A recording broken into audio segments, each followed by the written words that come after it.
Kalau kamu sadari ada Roh Kudus dalam dirimu, masalahmu yang seperti tingginya langit sekalipun, masalahmu yang seperti besar apapun, kalau kamu punya dinamit, dunameos, Roh Kudus, kekuatan yang ada dalam dirimu, seketika kamu bisa hancurkan, kalahkan masalah sebesar apapun.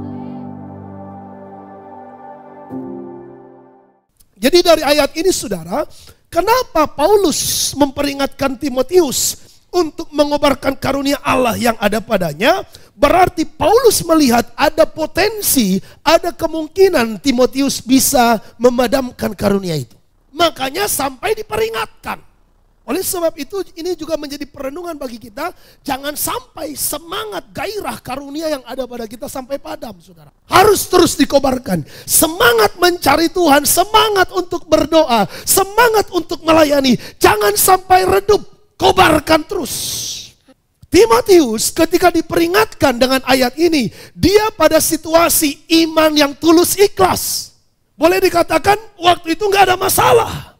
Tetapi Paulus sebagai kepala ataupun pimpinan daripada Timotius, dia bisa melihat ada potensi nih. Timotius ini nanti menjadi redup. Maka dikatakan, karena itu kuperingatkan, bisa saja potensi itu dari diri orang itu, atau potensi memadamkan karunia itu bisa dari tekanan dari luar, saudara.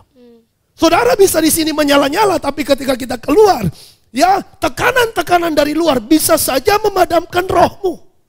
Jadi dikatakan, kuperingatkan engkau Timotius untuk mengobarkan karunia Allah yang ada padamu oleh apa? Penumpangan tanganku atasmu.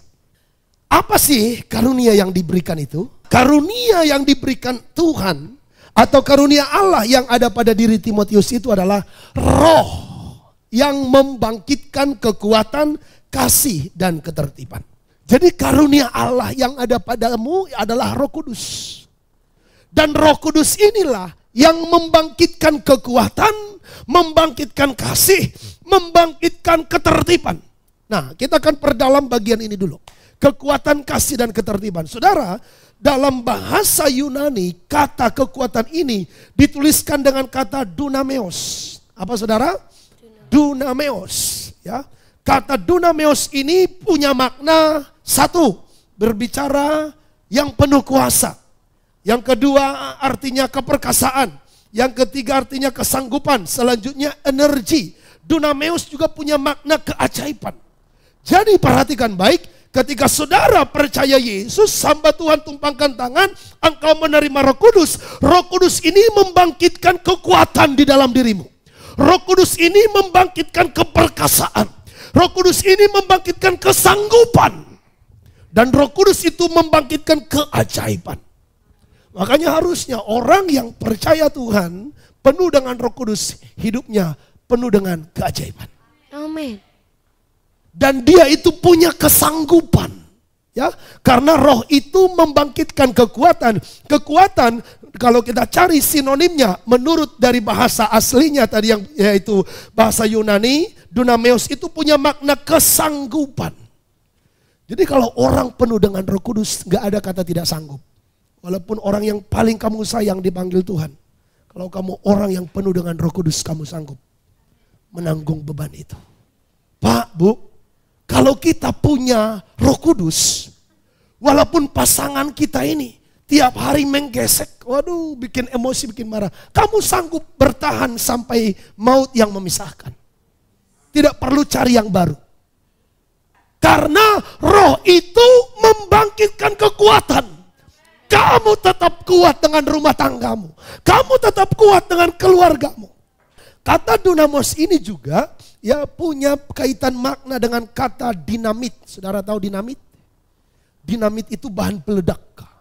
Jadi kalau ada gedung-gedung bertingkat, saudara, kalau mau dirobohkan pakai pahat, pakai batu, pakai martil, pakai palu, nggak mungkin. Berapa tahun baru selesai, ya kan?